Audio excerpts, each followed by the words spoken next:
Instituto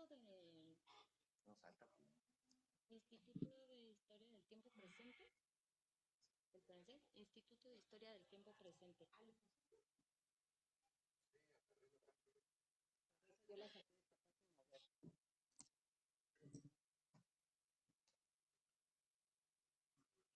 Qué gusto, ¿eh? Qué gusto, qué gustas. Tómame foto. Sí.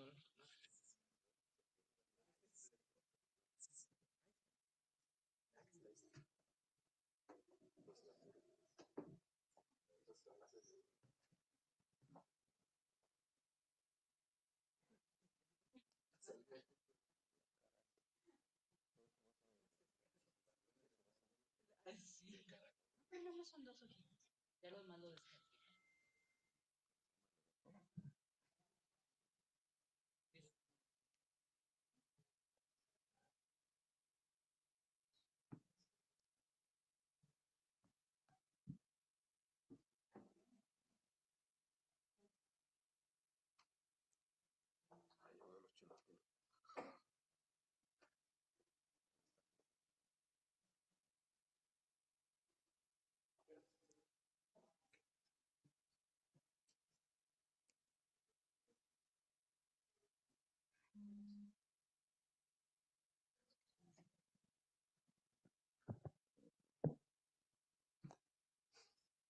Buenos días.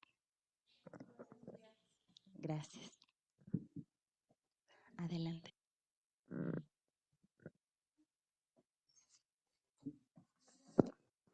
Buenos días a todos. Bienvenidos a la Conferencia Interdepartamental y Divisional sobre Educación para la Paz y Derechos Humanos. Me permitiré presentar leyendo las semblanzas del presidio. Contamos con la presencia de la doctora Caterina Ibarra, el doctor Jaime Alberto Prudencio Vázquez, la maestra Sandra Salcedo González, el doctor Alfredo Garibay Suárez, el maestro Carlos Alberto Ríos Gordillo y el doctor Jesús Manuel García, así como el maestro Gilberto Mendoza Martínez. Maestra, les doy el uso de la voz. Muchas gracias, licenciada Verónica. Muy buenos días. Sean bienvenidas y bienvenidos todas las personas que nos acompañan el día de hoy en el K001 y también a las personas que nos siguen en la transmisión en vivo y, por supuesto, un saludo a quienes revisen con posterioridad esta conferencia. Es un gusto para la división, es un gusto para las jefaturas de los departamentos de la División de Ciencias Sociales y Humanidades estar el día de hoy en esta conferencia, una conferencia en el marco del Día Internacional de los Derechos Humanos, que es lo que se conmemora el día de hoy, 10 de diciembre.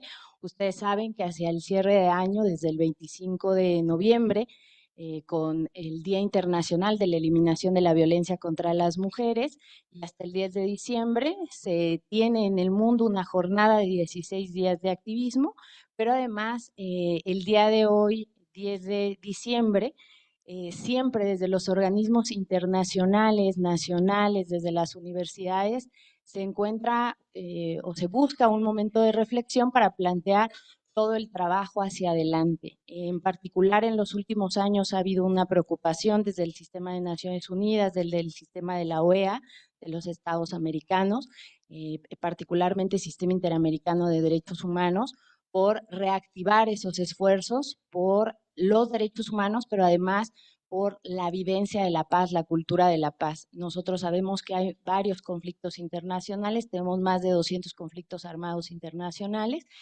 pero además sabemos, y es lo que vamos a trabajar el día de hoy en la conferencia, desde las jefaturas, desde la Secretaría Académica, desde la Dirección de la División de Ciencias Sociales y Humanidades, sobre estos cambios que se han tenido en la concepción de paz, de la necesidad de paz que encontramos, sí, en el mundo, pero además en nuestro país. Y cómo se ha redefinido ese contenido, tanto de la paz como de los derechos humanos. Entonces, en un momento la licenciada Verónica hablará un poco más de las semblanzas, pero ahora le pediría a nuestro director de la división, al doctor Jesús Manuel Ramos García, que nos dirija un breve mensaje de arranque. Gracias, maestra Sandra. Muy buen día a todas y a todos quienes nos acompañan de manera presencial en este espléndido auditorio de nuestra Universidad Autónoma Metropolitana, Universidad Pública, pero también quienes nos siguen a distancia. Y saludo muy cordialmente a mis colegas, amigos, integrantes de la División de Ciencias Sociales y Humanidades, como personas titulares de las jefaturas de departamento y también de la Secretaría Académica, el licenciado Gilberto Mendoza, como ya se ha mencionado, el doctor Alfredo Garibay, Departamento de Administración, el doctor Jaime Alberto Prudencio del Departamento de Economía, la maestra Sandra Salcedo, que gracias maestra por la convocatoria, por la reunión y el compromiso también de alzar la mano como universidad pública de este evento. Efectivamente la maestra Sandra, con todo su compromiso y conocimiento, nos ha convocado y celebro y que esperemos que no sea la primera vez en estos temas tan importantes que vamos a abordar el día de hoy como una universidad pública. Gracias maestra Sandra, felicidades por ese compromiso. La doctora Katia Irina Ibarra, jefa del Departamento de Humanidades, y el doctor Carlos Alberto Ríos Gordillo, jefe del Departamento de Sociología. Pues muy breve en este día, la conmemoración del Día Internacional por un Día Universal de los Derechos Humanos, como ya fue señalado. Para nosotros como una universidad pública es de importancia trascendental en el sentido de que si no estamos conscientes de la educación y el conocimiento que estamos generando, será muy difícil que entonces en su momento desde la universidad podamos asumir este gran compromiso de formar ciudadanas y ciudadanos profesionales comprometidos para el bien de la sociedad. Y efectivamente conocer cuáles son esos derechos humanos en un primer momento posiblemente va a ser el primer punto de partida. El segundo punto de partida es qué podemos hacer desde la universidad en este gran espacio académico y no solo a título de gestión, sino en su momento también de docencia y en su momento de investigación. ¿En dónde está la preocupación de la generación de conocimiento? ¿A quién debemos responder y para qué? Me adelanto en parte desde la administración, prácticamente se ha reconocido posiblemente e históricamente una única racionalidad económica instrumental para el beneficio de algunos y entonces se estaría generando mayor desigualdad. Entonces apostamos a que la administración o una de las formas de administración es para generar igualdad, para generar vida, para transformar personas, pero también reconociendo que tenemos crisis civilizatorias, ¿no? Entonces, en ese sentido, desde una división de ciencias sociales y humanidades, como es este presidium, plural, crítico en su momento, pero también multidisciplinario, celebro que el día de hoy podamos conmemorar este Día Internacional de los Derechos Humanos, no solamente con esta reflexión, sino también con el compromiso al alumnado, a todo el personal de la UAM, de que podemos construir mejores universidades y construir mejores sociedades para el bienestar de todas y todos, ¿no? Nuevamente, enhorabuena, felicidades, agradecemos a las y los participantes y podemos dar formalmente iniciado esta gran jornada académica. Gracias, maestra Sandra, nuevamente.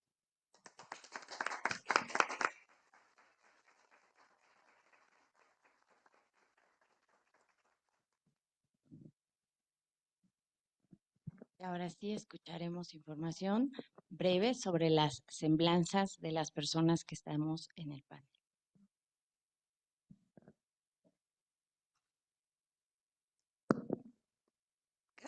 Katia Irina Ibarra, doctora en estudios humanísticos dentro de la Cátedra Literatura y Discurso por el TEC de Monterrey, Campus Monterrey. Maestra en estudios latinoamericanos por la Universidad Nacional Autónoma de México y licenciada en Letras Españolas por la Universidad Autónoma de Nuevo León. Es miembro del Sistema Nacional de Investigadoras e Investigadores Nivel 1. Como resultado de su estancia postdoctoral en la ENES de la UNAM, publicó El mar y sus exilios, Antología de Poetas Hispano-Mexicanas, Nómada UNAM 2021. Es profesora investigadora en la Universidad Autónoma Metropolitana, Unidad Azcapotzalco. Jaime Alberto Prudencio Vázquez. Jaime Alberto Prudencio Vázquez es docente universitario desde el 2013, con experiencia en las áreas de economía regional, econometría espacial, metodología de la investigación, métodos para el manejo de datos y teoría económica, microeconomía y economía política. Ha dirigido y asesorado trabajos de titulación, tanto de la licenciatura como de posgrado. Es doctor en economía con especialidad en economía urbana y regional por la Universidad Nacional Autónoma de México. Cuenta con cerca de una docena de artículos publicados en revistas nacionales e internacionales, así como capítulos de libros sobre temas de desarrollo regional, estructura económica y estudios urbanos. Entre agosto del 2019 y agosto del 2024, se desempeñó como profesor visitante en el área de Relaciones Productivas en México del Departamento de Economía. Desde enero del 2023 es miembro del Sistema Nacional de Investigadores y desde el julio de 2023 profesor de tiempo completo con perfil deseable. Ha participado en diversos proyectos de investigación coordinados por la UNAM y por instituciones externas, entre los que destacan la evaluación de los impactos de los créditos con garantías en las empresas beneficiadas, Bancomext UNAM, Estudio Transversal de Instrumentos de Regulación y Fomentos Urbanos y de Vivienda para los Gobiernos Locales, 2013-2018, Infonavit UNAM, y el Cálculo de Indicadores de Desarrollo Social y Humano, 2013, CIEPS UNAM. Actualmente es profesor asociado de y jefe del Departamento de Economía para el periodo 2024-2028. La maestra Sandra Salcedo González es profesora investigadora y jefa del Departamento de Derecho de la Universidad Autónoma Metropolitana, Unidad Azcapotzalco, en el eje de Derecho Internacional, licenciada en Derecho por la UAM, maestra en Derechos Humanos por la Universidad Iberoamericana, maestra en Ciencias Jurídicas y doctoranda en Derecho por la Universidad Panamericana. Durante 8 años se desempeñó como abogada e investigadora del Programa de Derechos Humanos de la Ibero. Ha trabajado en la Administración Pública Federal y local, en instituciones especializadas en derechos humanos, violencia de género y protección de niñas, niños y adolescentes. Ha coordinado proyectos de investigación, publicaciones y consultorías sobre diversos temas de derechos humanos y mecanismos de protección y estrategias de litigio internacional. Estas actividades, en interlocución con gobierno, organizaciones de sociedad civil, colectivos de víctimas, universidades y organismos nacionales e internacionales de protección de derechos humanos. Ha tenido participación en espacios de política pública, federal y local. Ha sido profesora de asignaturas en programa de licenciatura y posgrado en la UP, la Ibero, la Universidad de Anáhuac y en la Escuela Federal de Formación Judicial. Formó parte de la representación de las víctimas en el caso Zompaxtla-Tecpile y otros contra México, en el litigio que se siguió ante la Corte Interamericana de Derechos Humanos. El doctor Alfredo Garibay Suárez estudió la licenciatura en Administración en la Universidad Autónoma Metropolitana, Unidad Azcapotzalco. Posteriormente realizó estudios profesionales en Tecnologías de la Información y Comunicación, cursando bajo esa temática un diplomado en la Universidad Nacional Autónoma de México, donde también en Educación Continua, junto con la Cámara de Diputados, obtuvo el diplomado en Innovación y Estrategias de Desarrollo Nacional. Y además, recientemente acreditó el diplomado Género y Justicia desarrollado por la UAM Azcapotzalco. El doctor Garibay se graduó en los niveles de especialización, hipermedios, maestría, nuevas tecnologías y doctorado en diseño y visualización de la información en la UAM Azcapotzalco, División de Ciencias y Artes para el Diseño. Es profesor investigador en Mercadotecnia, Diseño y Tecnologías en la UAM y otras instituciones de educación superior, donde ha desarrollado además participaciones en actividades de educación continua, talleres, cursos y diplomados, actividades de gestión tecnológica digital, vinculación, comités de posgrado y producción editorial. Es evaluador de programas académicos para el Consejo de Acreditación en Ciencias Administrativas, Contables y Afines. Ha sido distinguido participando dentro del Sistema Nacional de Investigadores, SNI nivel 1, y cuenta con el distintivo del perfil deseable del Programa para el Desarrollo Profesional Docente de la Secretaría de Educación Pública. Ha sido reconocido con el Premio a la Docencia y en 2 ocasiones con el Premio a la Investigación como colaborador en 2 áreas de investigación del Departamento de Administración de la División de Ciencias Sociales y Humanidades de la UAM Azcapotzalco. Ha recibido en 3 ocasiones la Medalla al Mérito Universitario, una mención académica por su proyecto doctoral y una mención Plata Quórum México. Es parte de la coordinación del proyecto UAM Media. Actualmente es jefe del Departamento de Administración, donde gestiona los trabajos del Programa Estratégico Departamental 2022-2026 e integra adicionalmente participaciones como presidente del Comité Editorial de la UAM Azcapotzalco y como comisionado en el ámbito del uso ético de la inteligencia artificial, así como parte del grupo proponente de la licenciatura en Inteligencia Artificial de la División de Ciencias Básicas e Ingeniería, y en la coordinación conjunta del Laboratorio de Inteligencia Artificial del Departamento de Administración en la Unidad Azcapotzalco. Cabe destacar la participación actual del Dr. Garibay en proyectos nacionales estratégicos, su responsabilidad como responsable técnico en un proyecto de ciencia de frontera de la Secretaría de Ciencias, Humanidades, Tecnología e Innovación y su integración como colaborador en la red de investigación para el fortalecimiento de la economía social y solidaria de la UAM. Jesús Manuel Ramos García es profesor investigador del Departamento de Administración, titular C, tiempo completo, de la Universidad Autónoma Metropolitana, Unidad Azcapotzalco. doctor y maestro en estudios organizacionales por la UAM y licenciado en ciencias empresariales por la Universidad Tecnológica de la Mixteca. Cuenta con una distinción como miembro del Sistema Nacional de Investigadores CONACYT SNI 1 2022-2029, candidato al investigador nacional 2019-2021 y profesor distinguido con el reconocimiento del perfil deseable PRODEPSEP del 2016 al 2026. Es director de la División de Ciencias Sociales y Humanidades de la UAM Azcapotzalco, periodo 2022-2026, jefe del Departamento de Administración de la UAM Azcapotzalco, periodo 2018-2022, fue coordinador de estudios de la licenciatura en Administración en el periodo 2017-2018, coordinador de la modalidad semipresencial de la licenciatura en Administración en la UAM Azcapotzalco y Lerma, coordinador del convenio de colaboración institucional UAM-UNAC para impartir la licenciatura a distancia en gestión de la MIPYME, coordinador del Seminario de Investigación de Organizaciones Sociales e Innovación en Economías Alternativas, coordinador de los coloquios de Cooperativismo en México, Coloquio y Feria de la Economía Social y Administración Solidaria, coordinador de proyectos de investigación con financiamiento con el PRODEPSEP, Gestión y Organización de Organizaciones Sociales Comunitarias 2017-2019 y participación en la coordinación de proyectos de investigación con el CONACYT, PRONACES 2022, fortalecimiento de los circuitos justos de producción, consumo de los productos de colmena de las abejas nativas y desarrollo de capacidades técnicas, sociales y económicas para la implementación de ecotecnologías energéticas sustentables en comunidades rurales con enfoque participativo. Y PRONAE 2023, alimentación universitaria y sustentabilidad de la milpa a la mesa. Integrante y fundador del área de gestión e intervención en organizaciones e instituciones, miembro fundador del Nuevo Cultura de la Ciudad de México para la Economía Social y Solidaria e integrante de la Red Mexicana de Investigadores en Estudios Organizacionales y de la Red de Cooperativismo en México. Recientemente ha coordinado los libros Racionalidad de Gobierno y Cambio Institucional en México, Administración Pública en el actual gobierno, Mundos Indígenas, Identidad, Territorio, Economía y Gestión, y es autor de diversos capítulos de libros y artículos en revistas con temas de organizaciones sociales, organizaciones comunitarias y cooperativas e innovación social, entre otros. Sus principales líneas de investigación son estudios críticos de la administración, gestión y organización de empresas sociales, administración social, economía social y solidaria, cooperativismo, comunitarias, planeación estratégica e intervención en organizaciones de desarrollo social y sustentable. El maestro Gilberto Mendoza Martínez es profesor investigador titular de carrera a nivel C de tiempo completo dentro del Departamento de Derecho de la División de Ciencias Sociales y Humanidades de la Unidad Azcapotzalco de la Universidad Autónoma Metropolitana.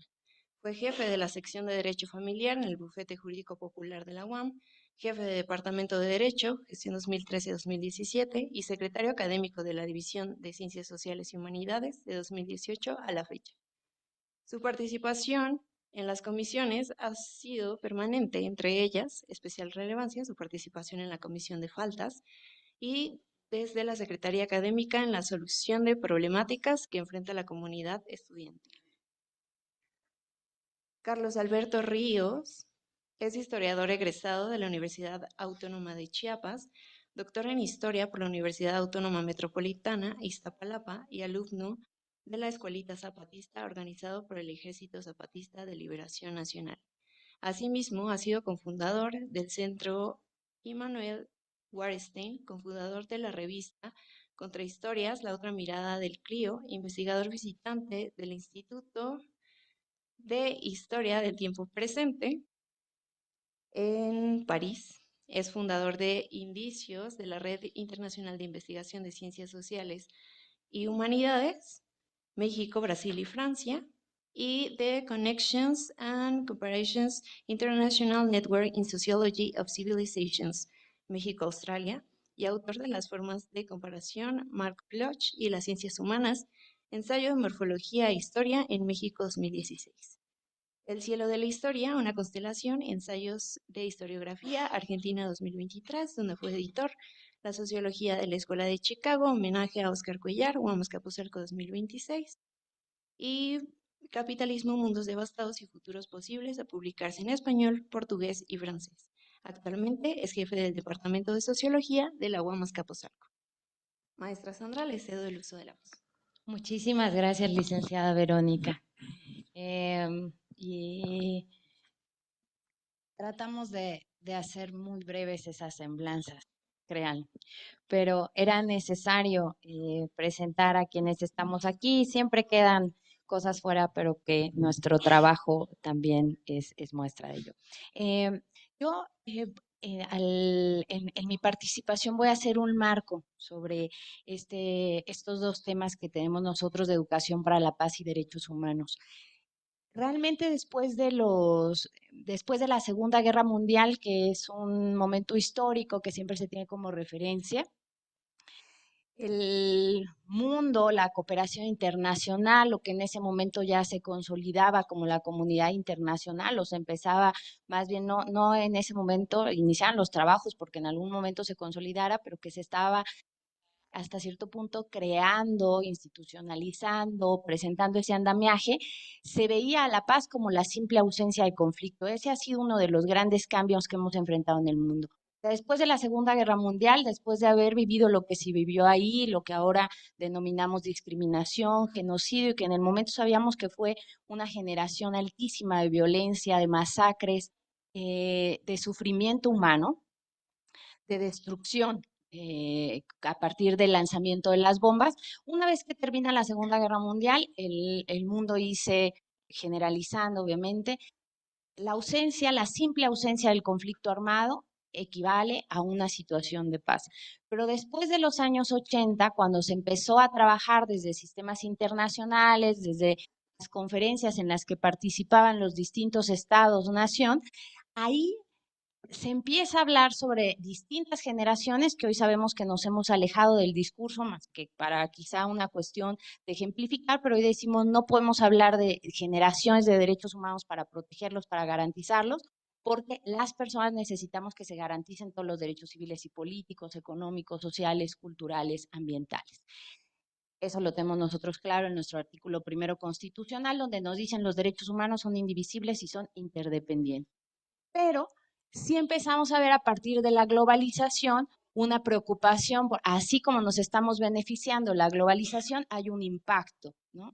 Después, con lo que hoy actualmente estamos trabajando desde la justicia climática, decimos, por supuesto, si tenemos minería a cielo abierto en tal parte del mundo, es algo que importa al resto del mundo. Si hay un conflicto armado en una zona, aunque nos parezca muy alejada, nos importa, porque debe haber esa conciencia de lo que como humanidad hemos estado buscando con mucha más claridad después de la Segunda Guerra Mundial. Entonces, después de los 80, cuando empezamos a ver temas de desarrollo, cuando empezamos a hablar de este impacto de la contaminación, pero también de la necesidad de cuidar nuestros recursos naturales y de los derechos de las futuras generaciones, de no nos podemos acabar todo el agua, aunque ahorita nos alcance para las personas que estamos con vida, porque tenemos que pensar en las demás personas que vienen.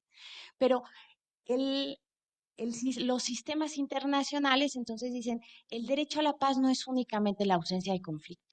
O sea, en México no tenemos reconocido como tal un conflicto armado, pero si nosotros nos preguntamos, ¿México es un país que está en una situación de paz? Difícilmente podremos decir que sí. Y entonces, ¿qué es lo que vamos a estar trabajando para hablar de una situación de paz? Entran ahí los derechos humanos, todo el cumplimiento de este paradigma, el tema de la justicia social, por supuesto, pero también pensando en todo lo que se necesita garantizar, crear, mejorar, consolidar para lograr el pleno desarrollo de las personas. Entonces, cuando nosotros volteamos a ver después de la Segunda Guerra Mundial, la paz se equiparaba con esa simple ausencia de un conflicto armado. Después de los 80 decimos, no es solamente una cuestión de esa violencia tan evidente, sino que a través de una falta, ¿no? A veces una ausencia de política pública o con un mal diseño de política pública en una cuestión de derechos laborales, te aleja de una situación de paz. Cuando tú no logras garantizar el derecho a la educación, el derecho a la salud, la no discriminación, te aleja de una situación de paz. Nosotros estamos quizá hoy en nuestro país con ya, podríamos pensar, una gran complejidad, que estamos preparados para la complejidad, pero tendríamos que estar buscando la forma en reducir quizá las situaciones sí de violencia, sí de inseguridad, pero también cómo potenciamos esas posibilidades de que las personas tengamos condiciones para la plenitud. Lamentablemente hoy en nuestro país y en distintas partes del mundo estamos con una agenda de urgencia. Urgencia porque hay tortura, urgencia porque hay desapariciones forzadas, hay feminicidios, hay abuso sexual, hay trata de personas. Nosotros acabamos de ver, ¿no?, la discusión de este fin de semana. ¿Hay terrorismo o no hay terrorismo en México? El coche bomba que se puso afuera de la policía comunitaria en Michoacán, nos dicen es terrorismo, los tratados internacionales nos dicen sí es terrorismo cuando tú buscas que la población tema, porque ahí desorganizas, desarticulas, la gente no va a quizá entrar con tanta fuerza a una crítica, a un análisis, a una defensa, al derecho a la protesta, ¿no? Ejercer esa manifestación de esto no puede estar sucediendo. Pero más allá, porque inclusive no es un tema nada más en nuestro país, sino en general en el mundo, que nos ha costado mucho trabajo, Corte Penal Internacional, definir el tema de terrorismo, pero sí sabemos que eso no es paz. Y sabemos que necesitamos no solamente, nos decían, no es no es la primera situación con este tipo de explosivos, pero sí tendríamos que buscar que fueran las últimas o que fuera la última. Sí tendríamos nosotros que estar en esa claridad de que si estamos buscando la plenitud, ese desarrollo de las personas, hace algunos años fue campaña de una jefa delegacional que decía el derecho a la felicidad. Los tratados internacionales no hablan como tal de un derecho a la felicidad, tampoco hablan como tal de un derecho humano a la paz explícitamente reconocido. Hay muchos esfuerzos para que así se ponga, pero todo el mundo damos por hecho porque sí se desprende de todos los prólogos, de los preámbulos, de los objetivos de estos organismos internacionales y tratados en general.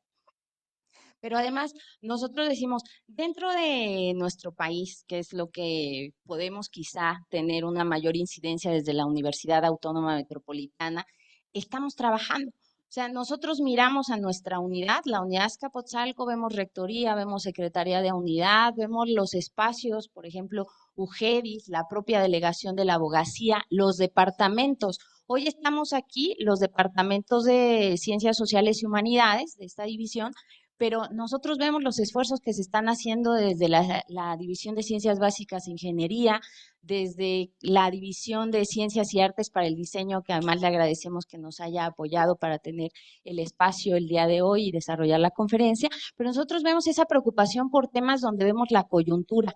Además, la universidad tiene la gran preocupación de resolver los problemas nacionales. Nada de nuestra agenda es ajena a la paz y a los derechos humanos, más allá de que pueda haber distintas formas de nominarlo, ¿no? Yo estoy constantemente en discusiones donde hay quienes me dicen, no estoy de acuerdo quizá con el paradigma de derechos humanos o me parece que hay un abuso en esta defensa, etcétera, pero cuando puedes dialogar de forma más profunda, te das cuenta, estás de acuerdo en que las personas estás de acuerdo en que las personas tengan una oportunidad de un desarrollo profesional, laboral, personal, sí.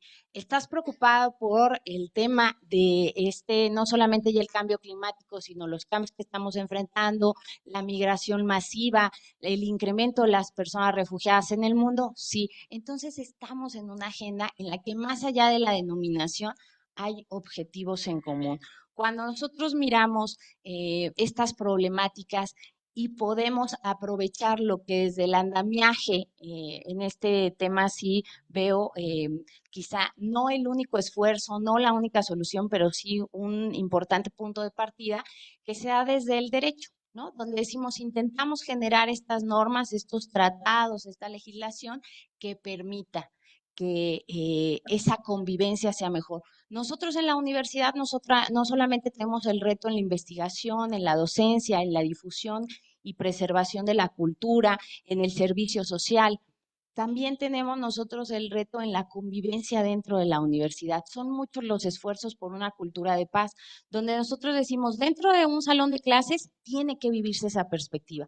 Cuando nosotros vemos a la UNESCO con su recomendación, la de 2023, sobre educación para la paz y derechos humanos, ahí nos dicen, así como nos dijeron en la reforma de junio de 2011 nacional que tuvimos tan importante, sí, efectivamente, tienes tú que incorporar estos temas en tus programas, en tus planes, pero tiene que vivirse la perspectiva dentro de tus espacios.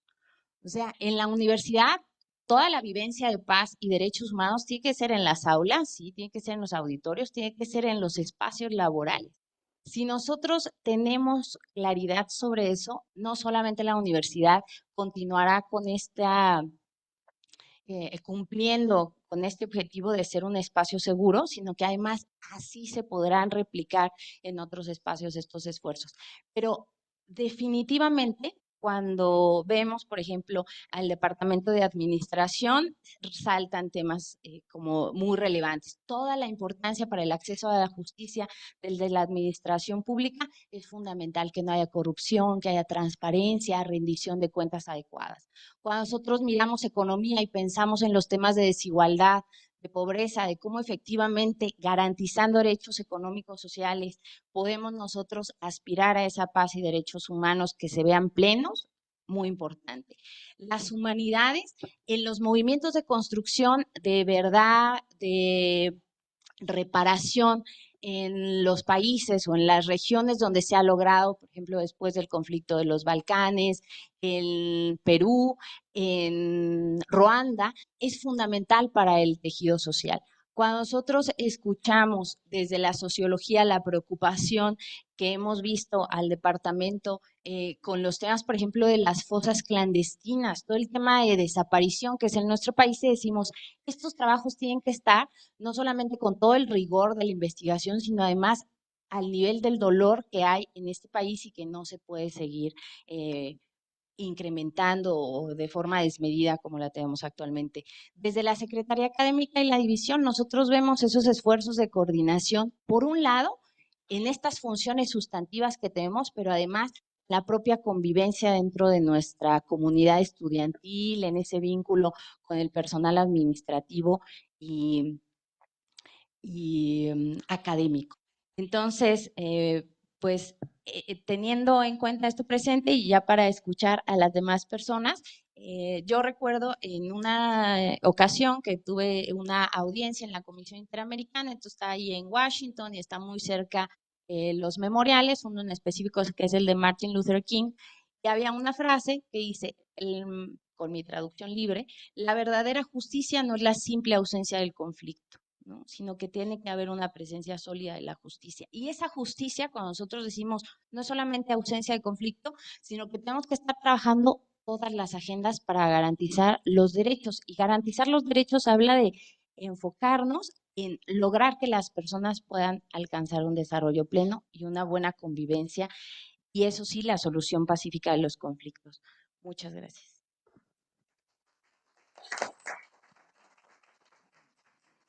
Gracias. Y ahora escucharemos al doctor Jaime, por favor.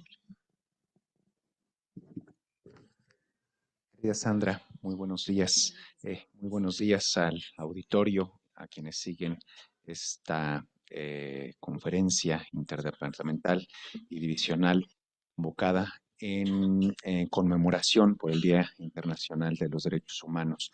Tengo que confesar que cuando Sandra nos extendió esta invitación me puso en un severo aprieto, ¿no? Entonces le pedí amablemente, y así lo hizo, que me diera un panorama, y esta charla que nos ha dado pues sirve como parte de ese marco, pero además nos dimos a la tarea de revisar algunos de los materiales que amablemente nos compartió y me sacaste el apuro, querida Sandra. También estoy muy contento de compartir esta mesa con mis colegas de las jefaturas de los departamentos hermanos en la División de Ciencias Sociales y con quienes integran esta estructura que le da cuerpo y vida a la universidad, el licenciado Gilberto en la Secretaría Académica y el director de la división, el doctor Jesús Ramos García. Prometo que mi intervención será mucho más breve que la semblanza de mis colegas, entonces me voy a remitir para no perderme de vista, para no perderme en este marco, a dar lectura a unas notas que hemos preparado para tal efecto. Permítanme iniciar con una pregunta de carácter amplio. ¿Cómo influye la dinámica económica en la estabilidad social?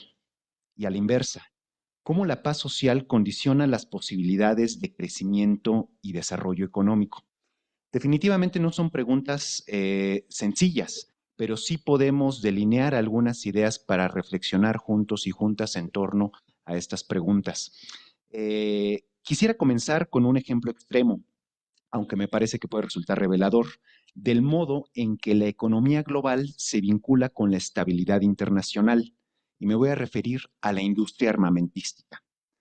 Aun cuando desde mediados del siglo pasado el gasto militar como proporción del PIB mundial llegó a retroceder, lo cierto es que las principales empresas productoras de armamento siguen obteniendo enormes ganancias. Tan solo en 2024, las 100 mayores empresas del sector reportaron ventas por 676 mil millones de dólares. ¿Es mucho? ¿Eso es poco? Aproximadamente las ganancias de estas 100 empresas equivalen a 1/3 del Producto Interno Bruto de México. Con la totalidad de los bienes y servicios que se producen en un país, es esta métrica, el Producto Interno Bruto. El negocio de la guerra sigue siendo un buen negocio. Y este hecho recuerda que las tensiones internacionales no solo se explican por razones geopolíticas, sino también por incentivos económicos muy poderosos.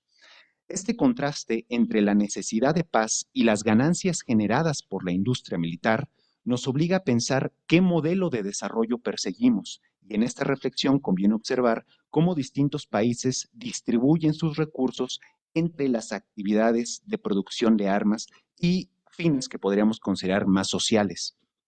¿Cuándo creen ustedes que dedica el Estado de Israel al gasto militar o a la educación?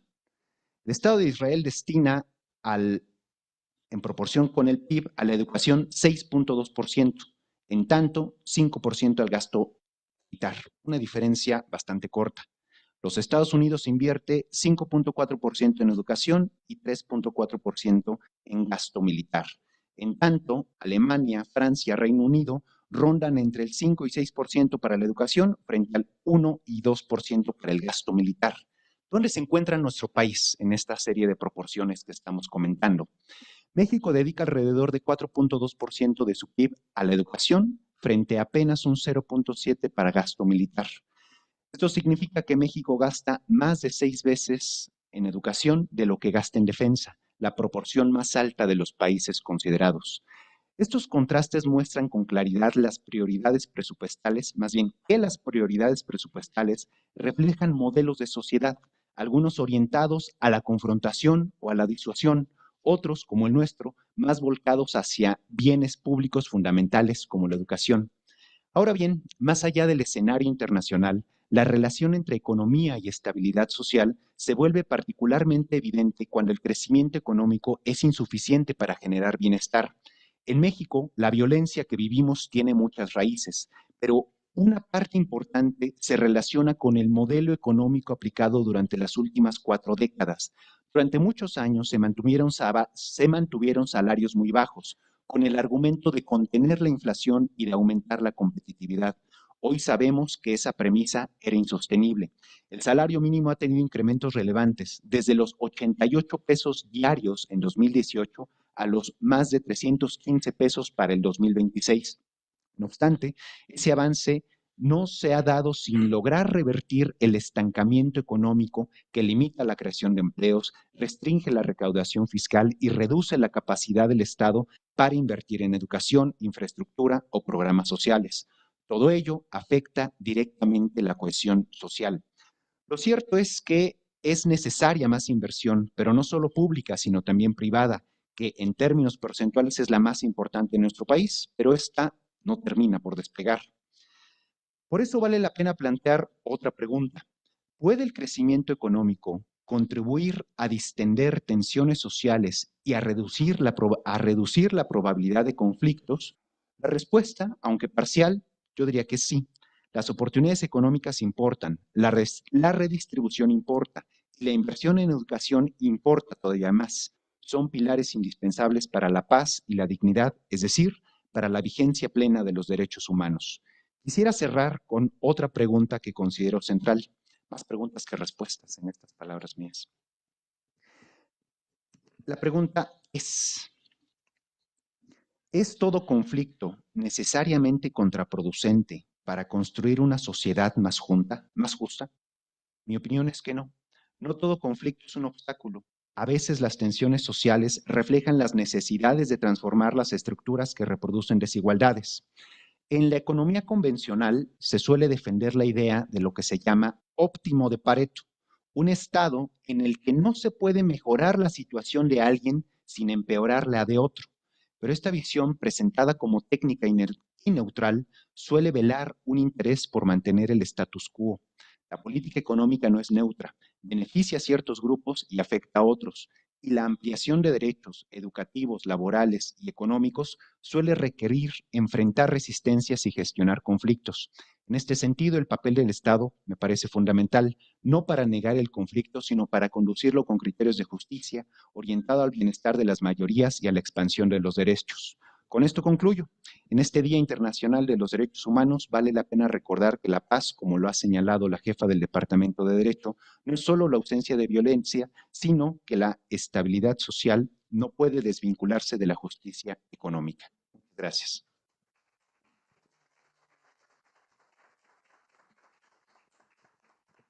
Muchas gracias, doctor Jaime, con una exactitud en sus 7 minutos de economista de la UAM. Excelente.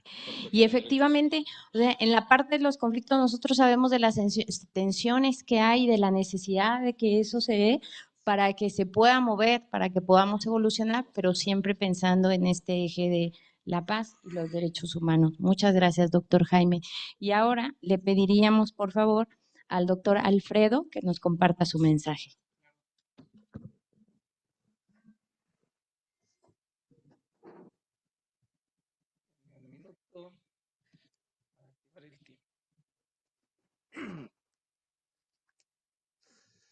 Muy buenos días a todas, todos. Agradezco a las personas que están involucradas en este proyecto, por supuesto. Maestra Sandra, lo mismo que hace un momento comentaba Jaime, para mí es un honor compartir la mesa contigo, que lo hayas integrado en la agenda. Por supuesto, agradezco a nuestro director de división, a la Secretaría Académica que también nos acompaña y a mis colegas Katia, Carlos, Jaime, su acompañamiento en una jornada bastante importante para la división y por supuesto también para el departamento.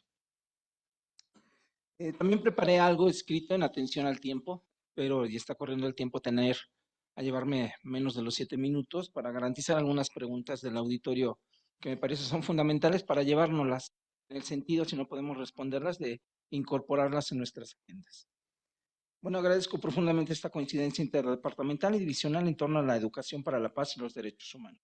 Espacios como este no solo permiten reflexionar, nos permiten alinear acción, gobernanza y propósito, que es algo que en la universidad y particularmente en la jefatura del Departamento de Administración estamos diseñando con visión de futuro.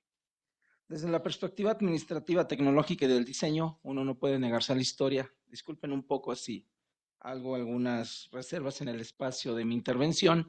Me notificaron de la pérdida de la vida de una persona cercana, de un académico que me formó, y para mí ha sido ahorita un proceso complicado hace un momento.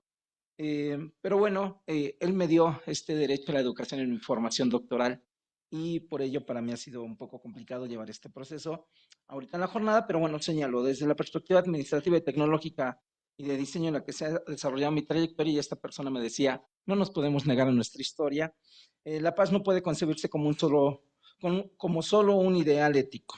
En nuestro contexto, la paz se convierte en una infraestructura estructurante, una condición habilitadora para que las funciones universitarias fluyan y generen valor.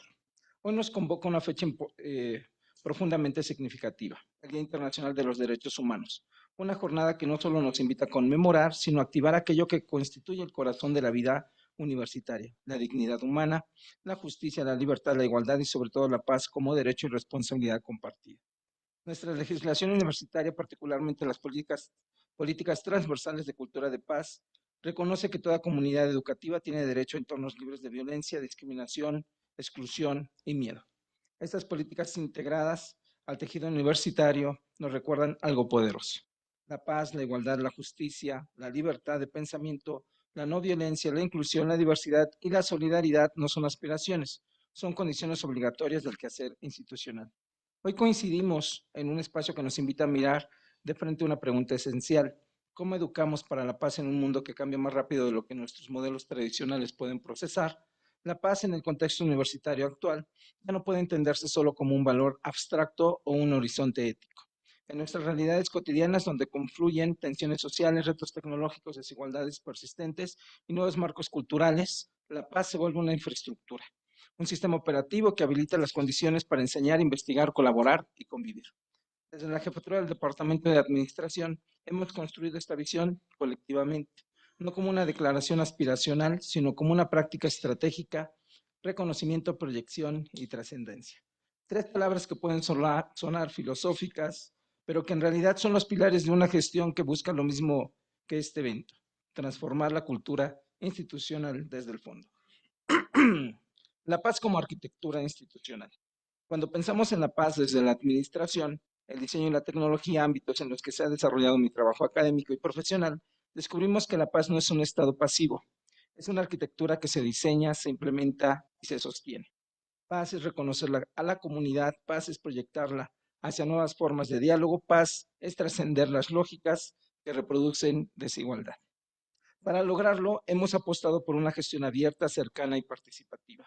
La constitución de nuestro plan estratégico fue un ejercicio de escucha activa que nos enseñó algo fundamental: la comunidad quiere ser parte del diseño del futuro y esta disposición colectiva ya es en sí misma un acto de paz.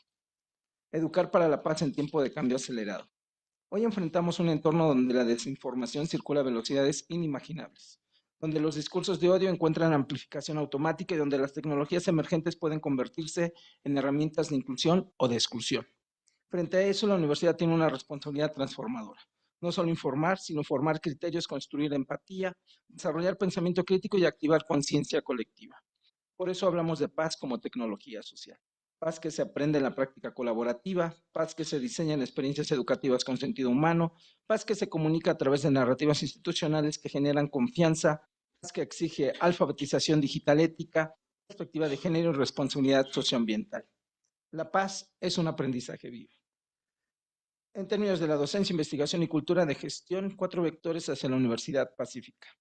En nuestra vida departamental hemos articulado ese espíritu en cada una de nuestras funciones sustantivas. En docencia, estamos impulsando experiencias formativas que rompan fronteras disciplinares, que desarrollen creatividad, colaboración, pensamiento crítico y habilidades digitales, porque educar para la paz significa enseñar a las y los estudiantes a trabajar con otras miradas, a escuchar, a negociar, a construir soluciones desde la universidad.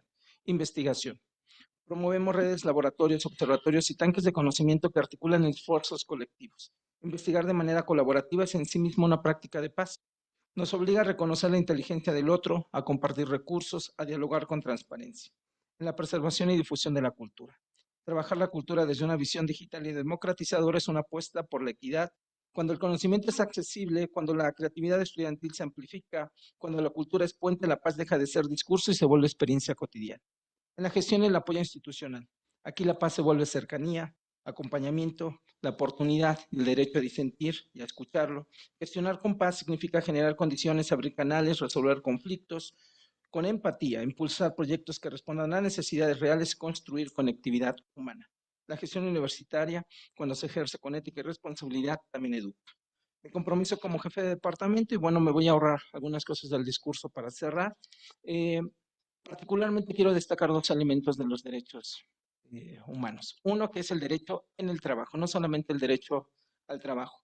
Hemos definido en una agenda particular dentro del Departamento de Administración el derecho a un espacio habitable, humanizado, que coloca en el centro a las personas. Y eso se puede ver dentro de las adecuaciones que estamos caracterizando al departamento para orientar un espacio de cercanía, de empatía, de escucha activa.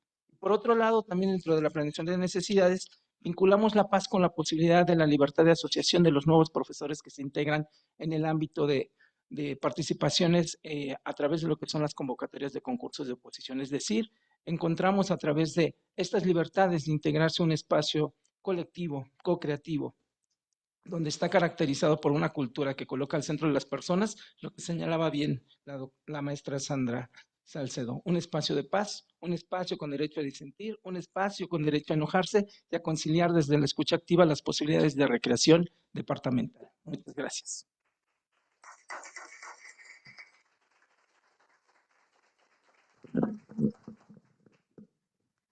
Muchas gracias, doctor Alfredo.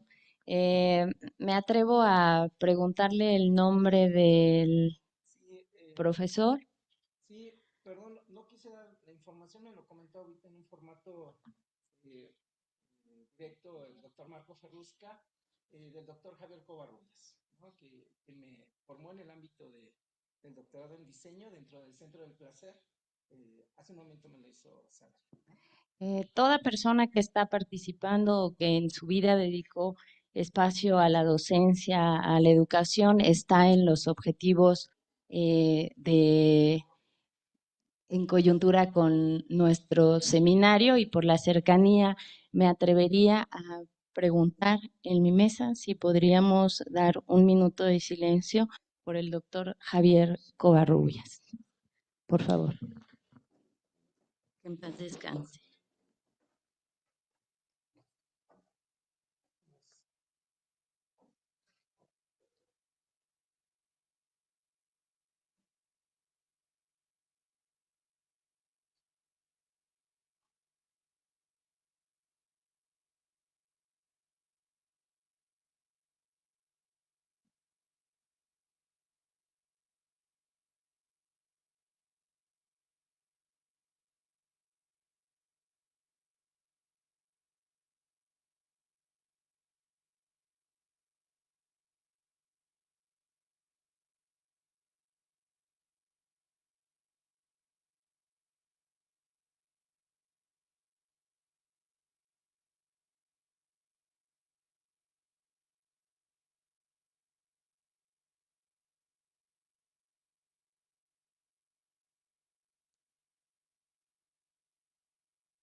Muchas gracias.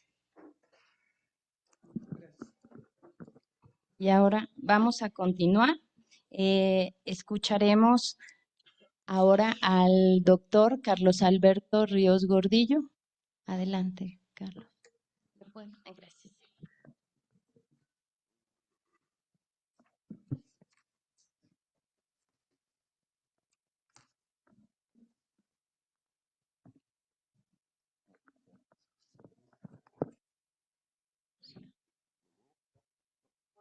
Cambiamos el lugar, Gilberto.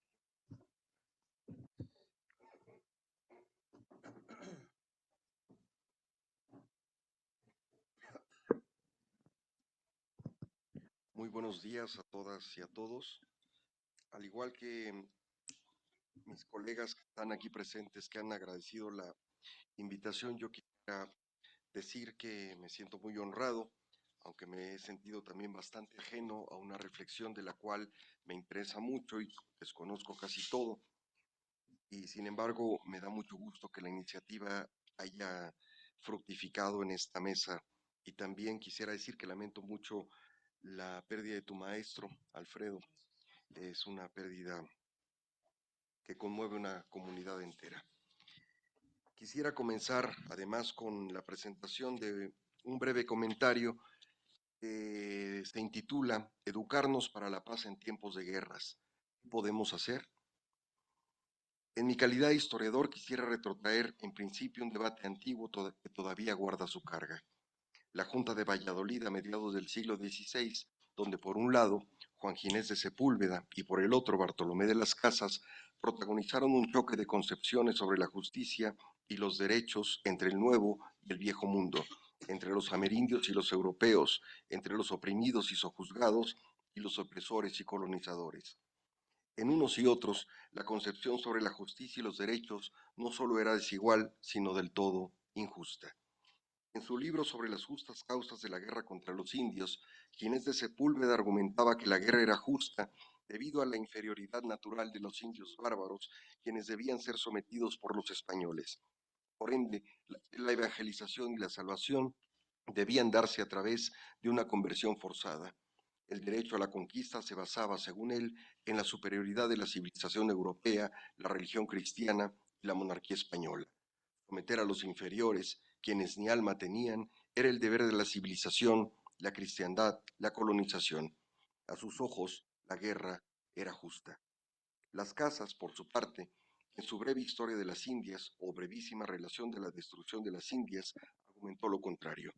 Aristóteles se había equivocado al señalar la inferioridad del extraño, el ajeno, el forastero, el bárbaro. La igualdad humana, sostenía él, así llamado protector de los indios, era consustancial a los indios, hijos de Dios, seres de razón, alma y corazón, con gobierno propio y derechos los suyos por autonomacia. Su evangelización, por tanto, debía ser obra del amor al prójimo y predicarse con el ejemplo, con la imitatione Christi, es decir, la imitación de Cristo de Tomás de Kempis. Los indios tenían por tanto derechos y estos eran los de la libertad, la tierra, la vida. Siglos después del debate, entre 1974 y 1994, en Chiapas, tanto en el Congreso Nacional Indígena como en la primera declaración de la Selva Lacandona, marco jurídico de la declaración de guerra del EZLN al genocidio Estado mexicano, resurgió con fuerza, a modo de un levantamiento del subsuelo, la reivindicación de las casas, el derecho a la justicia y la justicia para los pueblos indígenas que desde el inicio de la colonización de América en 1492 hasta la actualidad, habían sobrevivido y resistido al despojo de todos sus bienes comunes y a la explotación que los había mantenido por encima tan solo del grado cero de la reproducción social. Una guerra prolongada era para los oprimidos más que un estado de excepción, era en verdad la regla. En sus demandas o exigencias, el EZLN clamó por tierra, techo, trabajo, salud, alimentación, educación, libertad, democracia, independencia, justicia y paz. Ayer como hoy, ese derecho de conquista tan solo disfrazado como derecho de injerencia ha servido para objetivar a poblaciones enteras con el estigma de que no son personas. Indios, por supuesto, negros también, comunistas devenidos presuntos criminales o hasta en terroristas, quienes fueron considerados estorbos a quienes debía de erradicarse, y se les erradicó. Modernizado o actualizado, este tipo de representación negativa de la vida humana que logra quebrantar sujetos hasta en lo último de su sustancia, los rebaja, los diluye, al estigmatizar, deshumanizar, sea los cuerpos de mujeres asesinadas en Juárez o en todo el territorio nacional o estudiantes desaparecidos como en Ayotzinapa. Es ahí donde el feminicidio o el juvenicidio sientan sus reales. Y esta realidad de base sigue siendo la regla más que la excepción. Habituados a la muerte temprana, la muerte se ha banalizado ante nuestros ojos. Lo excepcional se ha convertido en familiaridad, en cotidianidad. Esto es lo que lo excepcional, normal, nos indica. Lo insólito, inusual, anómalo, se volvió vida cotidiana, frecuente, normalidad. Al respecto, un gran historiador francés decía, la familiaridad conlleva casi forzosamente a la indiferencia, es decir, habituados al ritmo fustigante de acontecimientos brutales, al despojo cotidiano, a la guerra permanente que incluso se transmite vía televisión, nuestra realidad es la catástrofe y es necesario hacer algo. En principio, el extrañamiento que rompe con la familiaridad de la indiferencia, aquello que es la distancia, la cual nos permite justamente extrañarnos ante lo que ocurre. Finalizo con lo siguiente. En estos tiempos donde reina la desesperanza, nuestras universidades pueden ser utopías de experiencias, transformaciones, realidades.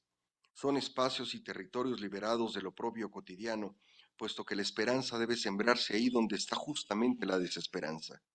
Es ahí como podemos encontrar un futuro en nuestro pasado, un resplandor que nos ilumine encontrar la paz como nuevas relaciones sociales, libres de violencia, estigmatización, oprobio, despojo, para construir entonces derechos a la vida con mayor dignidad y un nuevo contrato social donde quepamos todos y todas, quienes afuera somos diferentes, extraños, ajenos, extranjeros, tan solo por el hecho de parecerlo.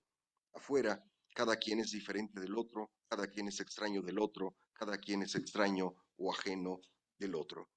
Quisiera concluir diciendo que los derechos humanos y la educación por la paz son en esta perspectiva de largo plazo, vista por un historiador de profesión, un espejo donde la moral colectiva contempla sus propios rasgos. Muchas gracias.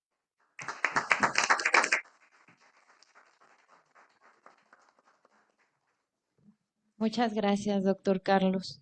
Dentro de cuando hacía al arranque Educar para la Paz en medio de la guerra, cuando se trabaja por esa plenitud de las personas, siempre se busca como en situaciones tan complejas como las personas que han estado en campos de concentración, en espacios de tortura, en centros de desaparición sistematizada, las situaciones quizá más dolorosas, más desesperanzadoras, y aún así las propias personas que han llegado a sobrevivir nos dicen, buscábamos espacios de libertad ahí, y eso se vincula con lo que vamos a escuchar ahora de la doctora Katia Ibarra. Muchas gracias, doctor Carlos. Adelante, doctor.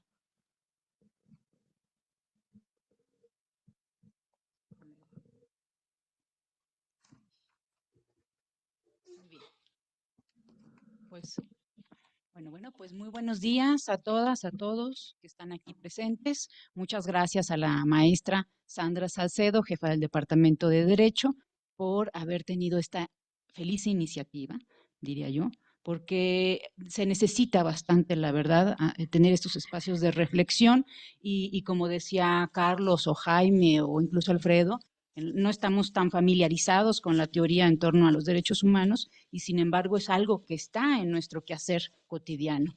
Entonces es bueno, ¿no? También poner el dedo ahí, exactamente, señalar esos espacios, esos resquicios, esas discusiones en las que estamos hablando constantemente de derechos humanos sin decirlo de tal manera. Entonces, yo también hice un ejercicio pues similar al que hicieron los compañeros. También agradezco mucho a la División de Ciencias Sociales y Humanidades por cobijar este tipo de eventos y de reflexiones. Voy a leer también para no pasarme mucho del tiempo, mucho. Sabemos que los derechos humanos tienen una breve historia, esto es, a partir del término de la Segunda Guerra Mundial en 1948. Existen declaraciones previas, así como hechos históricos que pueden ser vistos como antecedentes importantes.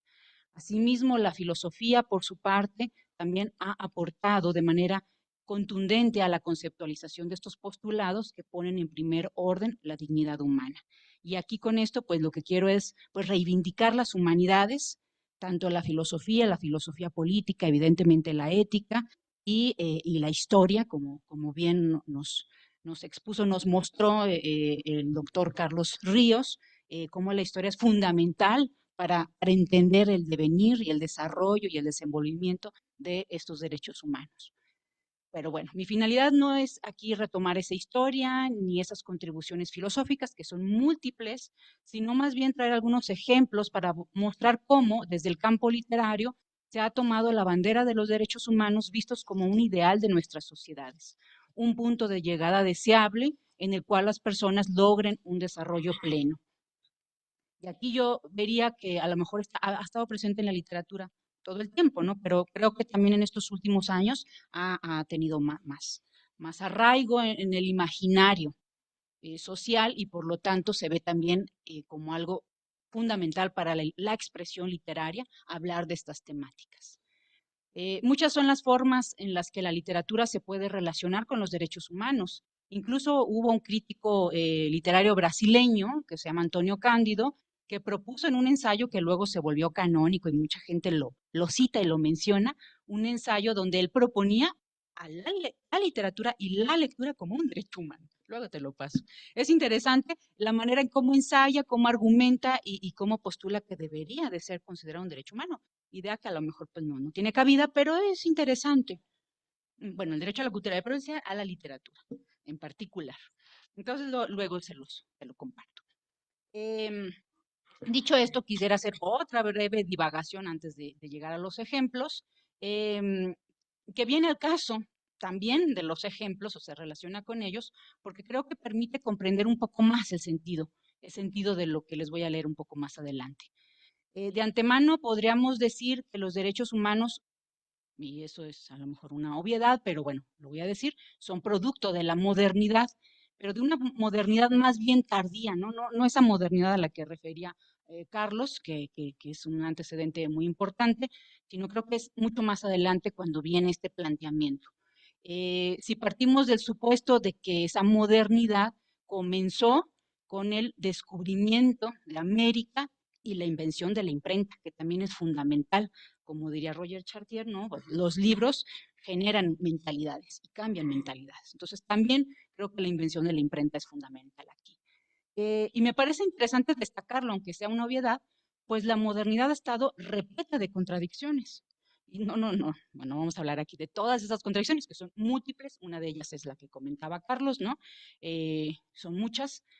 Más bien voy a hablar de una en particular, de una gran, profunda contradicción, que fue justamente la que desencadenó esta emergencia de regresar a estos derechos humanos que ya tenían antecedentes legales, pero retomarlos, reconfigurarlos y postularlos, ¿no? De esta manera como ha sido, y luego en las garantías, ¿no? Que los garantizan en cada una de las naciones y que lo tenemos en México, como bien comentaba la doctora, la maestra Sandra.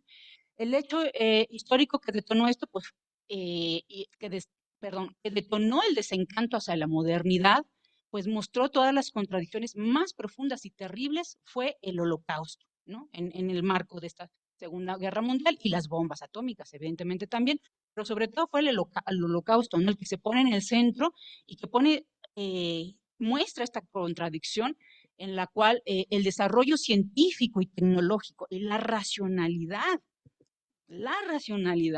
nos llevó a la peor catástrofe. Bueno, no sé si la peor, pero una de las grandes catástrofes. Ha habido muchas, ¿no? Tampoco es que sea. Pero sí fue un parteaguas, este exterminio masivo, y pues mostró una terrible cara de esta modernidad. Y bueno, yo creo que también fue a partir de ahí, pues que la literatura se empezó a interesar más por estos temas. No es que no haya estado nunca, pero creo que a partir de ahí la filosofía, hay mucho pensamiento filosófico en torno a esto, y una de ellas, que ahorita la voy a mencionar, es Hannah Arendt, ¿no? Que fue una gran filósofa judía alemana, que en 1951, o en el 48 que salen, no sé cómo se diga, se difunden estos derechos humanos reformulados con la declaración. Ella en el 51, con todo este ambiente y con todo este aliento, esta ola que está ahí presente, pues escribe esta obra, la publica, que se llama Los orígenes del totalitarismo, y que muestra pues cómo los estados totalitarios a manera de Leviatán eliminan una serie de aspectos fundamentales para el desarrollo humano, como pueden ser la disidencia, el pensamiento crítico y la vida misma, ¿no? Y bueno, ahí para no tardarme mucho, porque creo que yo voy a llegar a los 7 minutos, y quiero llegar a los ejemplos, nada más quería hacer mención de una gran escritora que estuvo con nosotros en el Congreso, primer Congreso Internacional, Nuevas Rutas y Canon de los Estudios Literarios Latinoamericanos. Estuvo aquí justamente en esta sala, Luisa Valenzuela, una escritora argentina, y ella habló de un gran poeta ruso, que fue Joseph Brodsky, y dijo algo que por mucho tiempo fue algo que se daba por sentado y que lo veíamos con toda la naturalidad del mundo, y pues es un pensamiento de época, ¿no? Él decía que en gobiernos con mucha censura se genera la mejor literatura. Obviamente, ¿no? Es que tiene una explicación. Y la explicación es justamente, y bueno, eso tampoco es nuevo, ¿no? En la Inquisición también funcionaba de la misma manera. Los escritores novohispanos, para burlar a la Inquisición y la censura de los inquisidores, pues reformulaban y decían que eran tratados, cuando realmente eran novelas ficticias, ¿no? O sea, que no es nada nuevo. Pero bueno, ella lo dice de Brodsky, y obviamente que, bueno, a la luz de esta nueva época, pues podríamos decir, pues no, ¿verdad? ¿Por qué? O sea, no necesitamos estar en ese estado de represión como para poder generar un arte o una literatura maravillosa, ¿no? O un artificio literario extraordinario. Pero bueno, ya lo mencionó, es interesante el caso. Yo no le voy a leer ningún poema de Brodsky, si lo traje, pero es demasiado. Más bien lo quisiera leer un breve poema, muy breve, son 3 versos, de un poeta ruso, que por cierto la antología se llama Poesía Rusa No Oficial. Y desde el título mismo de la antología, pues nos dice mucho, ¿no? O sea, es algo que está en el margen. Son poetas que de antemano se declaran pues libres, y bueno, pero obviamente están en el margen o están en el exilio. Y bueno, entonces dice el poeta, ¿le parece que el verso libre es más libre del que no lo es? Para llegar a esto, aún se debe crecer. Pregúntale a Samolov. Bueno, Samolov fue un poeta, métrica muy cuidada, y sin embargo fue un poeta pues, contestatario, ¿no? Entonces no se requiere el verso libre para ser realmente libre, si en el contenido se expresa esa libertad. Y esto lo dice pues obviamente con un sarcasmo infinito, ¿no? De un gobierno en el cual pues no hay esas libertades de expresión artística y literaria. Y bueno, tiene muchos más poemas que serían más sarcásticos aún, pero no los voy a leer, sino solamente quisiera hablar, pues un poquito mencionar el género testimonial, que es otra gran muestra de cómo la literatura se acerca a los derechos humanos, y en la literatura testimonial, bueno, hay muchísimos ejemplos, pero yo traje uno de una escritora argentina, porque me pareció que es un ejemplo muy significativo y que además sirvió, ¿no?, para las cortes. Fue presentado como una prueba porque ella pues estuvo en cautiverio en la dictadura argentina.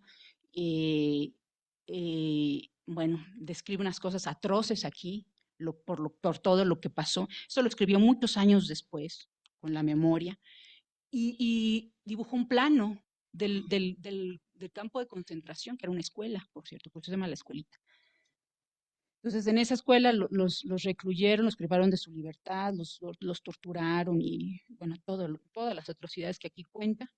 Y esto lo tomaron en los juicios de Bahía Blanca, ¿no? Para restablecer la justicia. Entonces, nada más lo menciono como un ejemplo de esa literatura testimonial.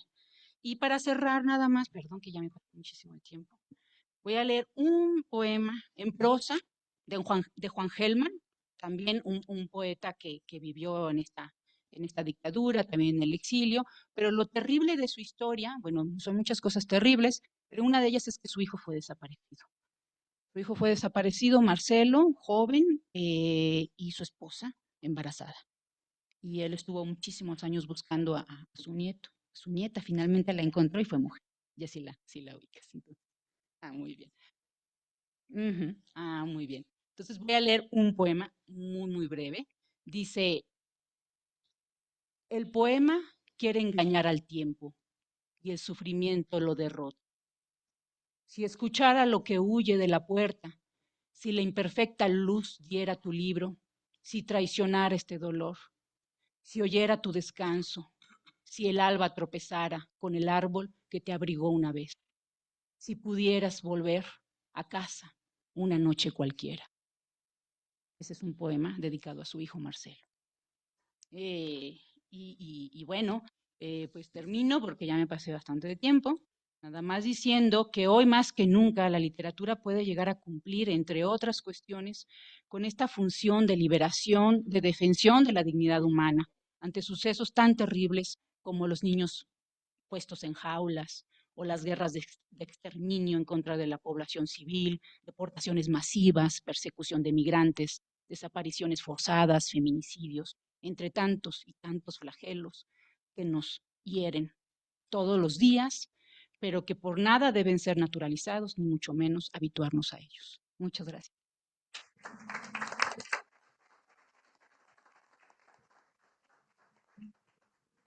Muchas gracias, doctora Katia. Efectivamente, dentro de los contenidos de distintos derechos se agrupan otros porque a veces no todos tienen, como el de paz, no tiene un reconocimiento explícito, pero desde el derecho se trabaja siempre por desarrollar el contenido y que se pueda garantizar. En esta parte del derecho a la literatura, si es algo que se ha discutido.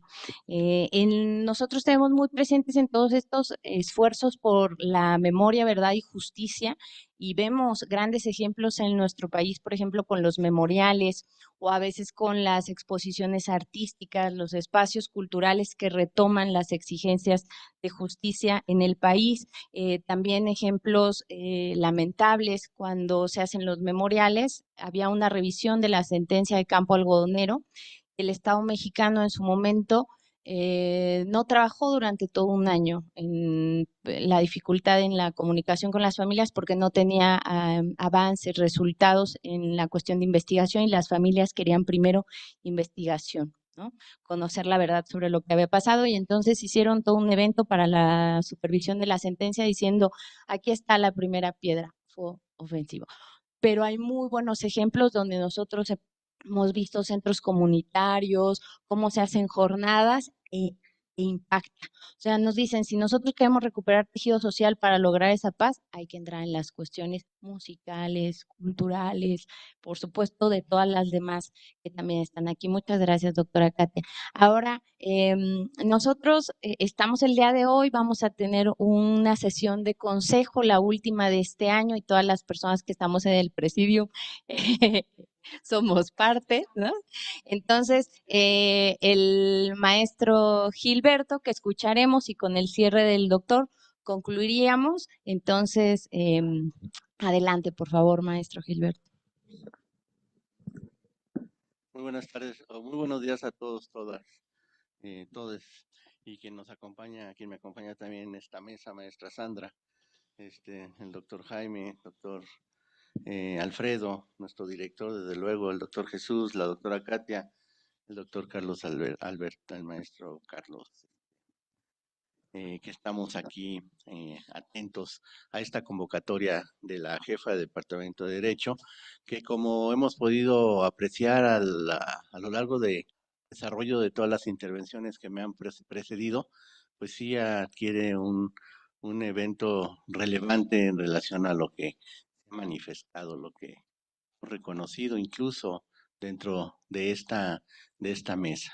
En relación con todas estas cuestiones relativas a la cultura de la paz, pues, y a los derechos humanos y a la cultura de la paz, pues es muy interesante, ¿no? Porque siempre los derechos humanos, a partir de su reivindicación o reconocimiento en 1948 por la Asamblea General de las Naciones Unidas, al decretar la Declaración Universal de los Derechos Humanos, porque precisamente están dirigidas a las personas, aquellas que forman parte de los estados, ojalá fueran universales, ¿verdad? Pero recordemos que son contextuales y coyunturales también, por eso es que tenemos tantos problemas que se han fincado alrededor de esta figura en relación con las migraciones, con estados que no los reconocen, que tienen otro tipo de desarrollo, estados fundamentalistas, comunistas, socialistas, y los estados modernos que se precian de formar parte y reconocimiento de la aplicación de estas teorías sobre los derechos humanos y el reconocimiento de la dignidad de las personas, entre otras cosas, pues ni siquiera los cumplen adecuadamente, sino los van contextualizando de acuerdo a quien se encuentre ejerciendo el poder, y por eso es que representan mucho, muy importante. Yo creo que un evento importante que podríamos retomar nuevamente de lo que se ha comentado en esta mesa es el derecho humano a la lectura, porque la lectura a partir del nacimiento de la imprenta, pues hemos visto que se ha vuelto una parte fundamental de la disidencia, de la lucha y de la protesta en relación con con las ideas que en ellos se encuentran contenidas y que se expresan. Entonces, la letra escrita ha pasado a formar una parte importante dentro de las luchas sociales, políticas, económicas de la humanidad y religiosas, culturales, desde luego. Por lo tanto, pues las universidades no estamos ajenas tampoco a esto. De pronto decimos, vamos a hacer algo desde las universidades, desde luego que hay que hacer algo de las universidades, pero recordemos que también cuando llegamos a la universidad, pues estamos conformados de un crisol de diferencias, y dentro de estas diferencias habrá que reconocer precisamente la tolerancia que es una parte importante para el debido respeto. Aquí regularmente nos enfocamos también a esta convivencia entre el alumnado, las diversas conformaciones, pero pues también todos los que conformamos la universidad, que somos, como les dije, un crisol muy amplio, pues debemos de estar inmersos y enrolados en este reconocimiento. Bien, para eso tenemos diversos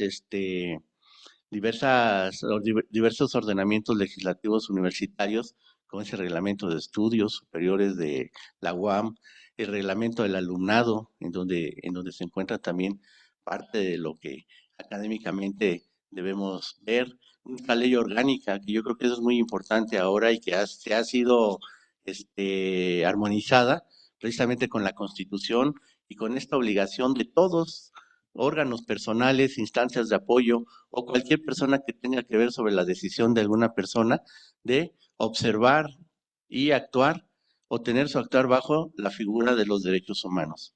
Y estamos reconociendo que no estamos muy aplicados en ver qué son los derechos humanos, cómo podemos afectarlos, cómo podemos restituirlos si es que en un momento dado ya los hemos llegado a afectar. Esto nos lleva a diversos niveles de análisis, desde el ejercicio de nuestras competencias, desde las responsabilidades de nuestro trabajo, desde el aula en el cual debemos de tratar de establecer las mejores reglas de convivencia entre el profesorado y el alumnado, y desde luego que en dado caso de que haya alguna situación crítica, que es muy común que en estas relaciones entre mismos alumnos, entre alumnos profesores, empleados, se den en la universidad. Bueno, para otro lado, en relación con los empleados, pues tenemos los contratos colectivos de trabajo que algunas veces todavía no alcanzan a reconocer cuestiones relativas a género y algunas cuestiones también relativas a derechos humanos. Entonces, sí hay mucho trabajo que hacer dentro de las universidades. Es nuestra obligación, abajo de todas nuestras competencias, del rector general, del secretario general, de los jefes de departamento, de los directores de división, de los órganos de instancia, secretarios académicos, coordinadores de estudio, jefes de área. Termina un último párrafo en la ley orgánica que nos orienta a desempeñar nuestras funciones en relación con el respeto de los derechos humanos y que muchas veces tienen que ver con las cuestiones pro homine. Pero pues cuando llegan a estas problemáticas a la universidad, ya traemos un bagaje detrás de nosotros muy importante. ¿Por qué? Porque hemos sido formados desde la niñez en nuestras culturas, en nuestras religiones, en nuestros círculos sociales, de tal forma que cuando llegamos a la universidad, de pronto tenemos que preocuparnos por llevar a cabo estrategias y acciones necesarias para el reconocimiento y conocimiento de estas cuestiones que nos van a obligar a convivir. También como un elemento importante ahora de reciente creación por la universidad están las políticas transversales de cultura de la paz, que se vuelven importantes porque al menos en la relación entre alumnado, de pronto cuando había algunas ciertas situaciones de violencia que podrían llevarse a cabo a través de otras figuras como pueden ser la mediación o la conciliación, pues tendría que ir directo a las comisiones de falta y no había manera para dónde hacerse. Ahora con la aplicación de estas nuevas políticas transversales, de políticas de la cultura de la paz, incluso ya reconoce que hay medios alternativos de solución de conflicto que nos pueden ayudar a solucionar todo este tipo de problemáticas dentro de nuestra convivencia diaria, dentro de la universidad y no terminarlos en procedimientos que a veces no nos llevan a ningún lugar bueno. Desde luego que están los que se reconocen como conductas graves y esas sí no tienen ninguna posibilidad de alternatividad en relación con estos medios alternativos de solución de conflictos, de controversias. Otra parte importante, yo creo que lo representará nuestro trabajo y creo que estamos toda la división en esta mesa, el director, los jefes de departamento, servidor como secretario académico, para poder orientar y reenfocar incluso desde nuestros espacios investigaciones. En derecho, en el área de derechos humanos está la doctora Clara Castillo, Clara Castillo, que acaba de publicar un libro de derechos humanos enfocados a la niñez. Yo creo que hay que tratar de empezar a trabajar desde ahí, desde los niños, porque son con quienes efectivamente podemos empezar a trabajar y formarlo en los diferentes espacios sobre los cuales va transitando, porque es bien complejo estar buscando crear nuevas conciencias cuando nuestros contextos sobre los cuales nos desarrollamos son contradictorios. Vivimos en contextos de mucha violencia, somos sobrevivientes muchas veces de esos mismos contextos. Entonces resulta complejo. O a veces por el exceso de recursos, de pronto, nos creemos nos creemos superiores y tener el derecho sobre todos los demás. No, muchas veces, yo creo que muchas veces hemos escuchado en nuestros diálogos, pláticas diarias, continuas, que de pronto dicen, no, es que yo estoy buscando una escuela que le enseñe valores a mi hijo para que aprenda, y nos dicen el concepto, pero después vemos que estos valores no son reproducidos en casa. Entonces, desde ahí también surgen las contradicciones que nos han impedido ir avanzando en estos caminos. Aquí no quisiéramos de pronto ver todas estas cuestiones, tener todas estas problemáticas y preocupaciones en relación con la falta de tolerancia, con la inclusión, con la discriminación, con la violencia, pero sin embargo, pues somos un microcosmos, o no sé, porque incluso la universidad hay más personas conviviendo diariamente, que pueden ser entre 10,000 a 15,000 personas por día, tan solo en esta unidad, y que incluso representan poblaciones una cantidad de personas mayor que muchas poblaciones de nuestro país. Entonces, trabajemos en ese sentido, en la cuestión de la prevención, de la difusión, para tratar de ir logrando y moviendo en nuestras conciencias. Casa abierta al tiempo.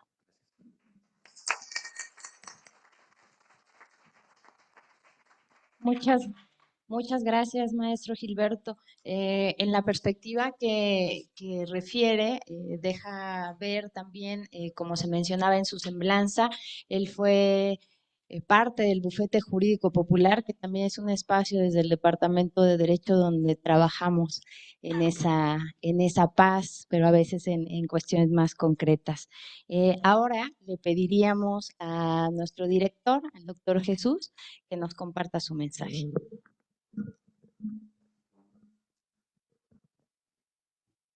Gracias, maestra Sandra. Pues un reto nada fácil ser el último, pero está corriendo prácticamente también el tiempo. Y pues primero nuevamente celebro esta iniciativa, se consolida lo que desde la división hemos también iniciado, los diálogos de investigación críticos y multidisciplinarios, y que estoy experimentando lo que nuestros profesores y profesoras en su momento desarrollan, cómo nos ponemos a dialogar en las multidisciplinas de ciencias sociales y humanidades, temas de coyuntura y de urgencia nacional, ¿no? Y en este caso, desde derechos humanos, que es en el marco internacional de los derechos humanos. En un primer sentido, debo que reconocer que en términos de la docencia, efectivamente, desde la universidad, estoy seguro que nos queda claro que tendríamos que actuar de manera urgente. Veamos desde 1948 a la fecha, en pleno 2025, todos los grandes retos y desafíos que tenemos con una educación para la paz, una educación para la vida en su momento, ¿no? Aunque tengamos derechos humanos, urge y es necesario volver a poner sobre el centro qué es derechos humanos, qué son esos derechos humanos y qué nos hace humanos en su momento, humanas en su momento y también seres de vida. ¿Por qué planteo esto? Porque me voy a enfocar primero al nivel de la educación. Educación, entonces estamos impartiendo, qué conocimiento, el conocimiento al servicio de quién, hablaban de racionalidades y yo puedo agregar, deberíamos reconocer estas multirracionalidades. Estoy seguro que si bien es cierto el conocimiento es neutral, a partir de todas las crisis civilizatorias que hemos presentado actualmente, el conocimiento está sirviendo para alguien y que posiblemente lo que menos está sirviendo es para la humanidad y es para los derechos humanos.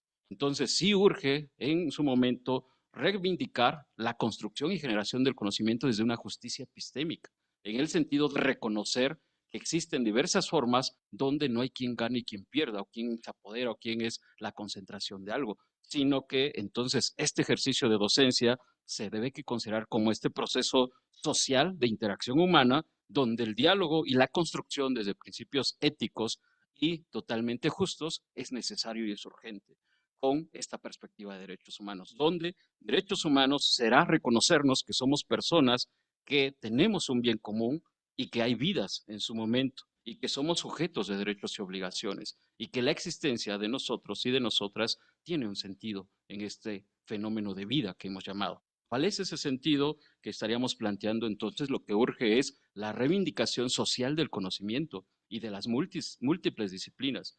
Me he enfrentado yo en su momento a hacer análisis, invitaciones de ¿para qué está sirviendo la ciencia? ¿Hacia quién le está sirviendo la ciencia y la generación del conocimiento? Y hemos visto, hemos transitado desde el inicio de la parte de la economía con el doctor Jaime hasta la última intervención del maestro Gilberto, pero penúltima, la parte de la literatura. Es un ejercicio de liberación, el generar y construir conocimiento, y ese ejercicio de liberación en términos de libertad se plantea como un derecho humano, como un derecho a la vida, ¿no? Posteriormente, entonces, sobre ese contexto, sí es necesario en su momento empezar a plantear una ciencias sociales y humanidades críticas latinoamericanas, donde lo nuestro, y efectivamente con acto de justicia epistémica, esté sobre la comunidad. El gran proyecto de contrato social no era efectivamente la sociedad. Esta crisis de la sociedad y la modernidad era un pacto de comunidad totalmente orgánica, que no se entendió y que no se llevó a cabo desde Alemania con Ferdinand Tönnies, pues prácticamente es donde entonces se construyen sociedades totalmente inorgánicas, totalmente instrumentales, es decir, con el beneficio o interés de algunos. Me oriento a la parte de la administración, que es la disciplina donde yo puedo ubicarme. Esta pregunta era, ¿por qué estamos tan mal administrados en pleno 2025 si tenemos a las y los mejores administradores y administradoras? ¿O por qué si tenemos a más administradores y administradoras? O pareciera que eso estamos haciendo, ¿no? Pero ¿por qué estamos tan mal administrados? Pues es porque se ha tendido a una sola racionalidad, que es la racionalidad económica instrumental y el beneficio de unos solos o de unos cuantos. Entonces, aquí lo que hay que empezar a replantear es una administración social, es una administración humana, es una administración justa. ¿Cómo lo podemos empezar a plantear? Que posiblemente a raíz de cuando surgió esta gran necesidad de replanteamiento de derechos humanos es después de la revolución industrial en administración. ¿En qué sentido? Lo principal era el gobierno de las cosas. No importaban las personas, no importaban las vidas. Y entonces el éxito se medía y se sigue midiendo en términos económicos y en términos de concentración de la riqueza. Tenemos que remitir eso para plantear que en el centro son las personas y lo que es necesario es el gobierno de las personas y que entonces es la vida y que entonces es la igualdad. Entonces la administración debe ser para generar igualdad, para generar liberación desde la literatura, desde la parte histórica en su momento, para podernos plantear eso, de reconocer los derechos que tenemos, pero urge entonces, ¿qué son esas características que nos hacen humanos o humanas, ¿no? Y desde la antropología organizacional con François Chalat, en su momento, y que nosotros desde Oaxaca lo replanteamos con la comunidad, es reconocernos que somos seres de palabras. Cuando nos quiten la palabra, estarían violentando un derecho humano. Somos seres de cultura y somos seres también políticos y afectivos. Y entonces, como administradores y administradoras, como educadores y educadoras, tendríamos que replantear esa construcción y generación de conocimiento a la multirracionalidad, a la calidad de vida, a la liberación en su momento, que ya se ha planteado también por parte del doctor Carlos de una u otra forma. Y también no poner realmente al centro a la persona. Al centro es la vida. Las vidas de que pertenecemos nosotros a un gran sistema, a un gran elemento y que posiblemente somos la especie que no nos vamos a poder reproducir. Entonces, si no reconocemos que efectivamente somos parte de ese gran complejo sistémico y que estamos en este momento para buscar el sentido, posiblemente nos va a ayudar la perspectiva de derechos humanos, ¿no? Entonces, planteamos ahí que efectivamente urge una administración crítica, una administración social. La pregunta es, ¿en qué momento se pervirtió no nada más la administración, posiblemente varias ciencias? Les decía yo en diseño, pareciera que en su momento, perdón, el diseño se orienta a la mercantilización, a tratar de vender algo, posiblemente no todo, y la administración también. ¿En qué momento la administración se pervirtió para maximizar la riqueza y concentrar la riqueza, y no para resolver la vida de todas las personas? Entonces, sí las multirracionalidades, sí la generación de igualdad, sí la calidad de vida, pero ¿qué es ello? Y entonces urge el replanteamiento de nosotros y nosotras, y voy cerrando con que nuestros profesores, nuestras profesoras, nosotros como titulares de las jefaturas, de las direcciones, estamos sumamente convencidos, pero nos hacen falta tener estas respuestas y el cómo lo implementamos. ¿Cómo nos acercamos directamente a la perspectiva de derechos humanos? Con la perspectiva de cero violencia y una perspectiva de género. ¿Y cómo la implementamos? ¿Y cómo efectivamente educamos con esa perspectiva de derechos humanos, ¿no? Entonces, agradecemos nuevamente este gran foro y esperemos continuación, que estoy seguro que ahí podemos dialogar y ampliarnos también, o cada participación de la que hicimos, pues puede detonar en una mesa, ¿no? Entonces, siempre pensemos en lo nuestro y pensamos que queremos mejores vidas. Gracias.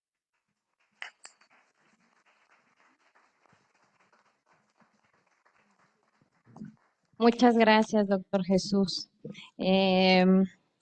Bueno, tenemos en esta ocasión, nos vamos a disculpar, Yo, por el tiempo, en la UAM algo que nos caracteriza siempre es el diálogo al final de las actividades. Hoy, justo porque logramos estar acá, pero no se pudo acomodar el consejo en otra fecha, esto no va a quedar así. Sin embargo, ya tuve el compromiso del maestro Gilberto y volteo a ver a mis colegas si nos podemos comprometer a que en el primer trimestre del próximo año retomaremos este espacio. ¿Sí, Jesús? Sí, perfecto. Entonces, esta alineación tendremos otro. En Derecho estamos teniendo 3 actividades simultáneas sobre este tema, siempre por eso también dejamos las grabaciones para consultas posteriores y que pueda eso también incidir en nuevas actividades. Efectivamente, una de ellas, el día lunes tuvimos oportunidad de que un grupo de estudiantes de nuestro departamento con la Embajada de Países Bajos y Rectoría General estuvieran en la presentación del documental Estado de Silencio sobre agresiones a periodistas, que también sabemos es un tema vinculado con lo que hoy tenemos aquí. Esta es una convocatoria, no hubiera sido posible sin el esfuerzo de las jefaturas de Administración, de Economía, de Humanidades, de Sociología, sin el apoyo de la Secretaría Académica y de la Dirección de la División de Ciencias Sociales. Obviamente, todo el trabajo que hay del equipo del Departamento de Derecho, pues yo quiero expresar mi muy sentido agradecimiento, sí por estar aquí, pero también por todo el trabajo que desde la universidad se está haciendo y que está logrando cambios y que tiene impactos, aunque no, obviamente no podemos cruzarnos de brazos porque es mucho lo que queda pendiente en este tema para que efectivamente se cumpla y se viva una educación para la paz, pero además la paz y los derechos humanos en general. Entonces, nos disculpamos, pero agradecemos y prometemos regresar en el primer trimestre de 2026. Muchas gracias por acompañarnos y muy buen día. Hasta luego.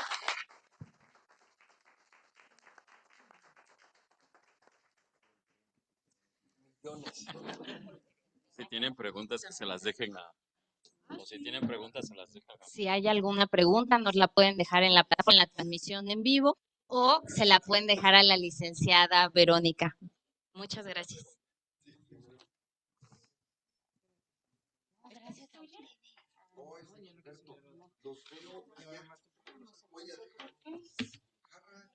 Sí, sí.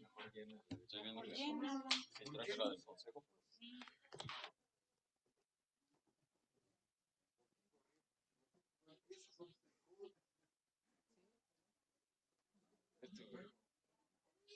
Traías más tu mochila llena de libros.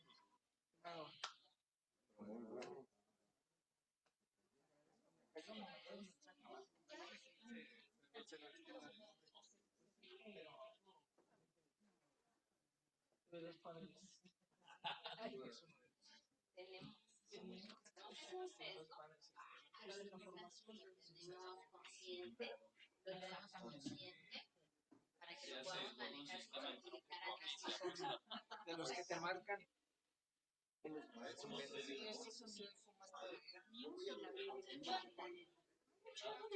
Este es de Cata, perdón. Son de Cata, son tuyos, ¿verdad? Sí.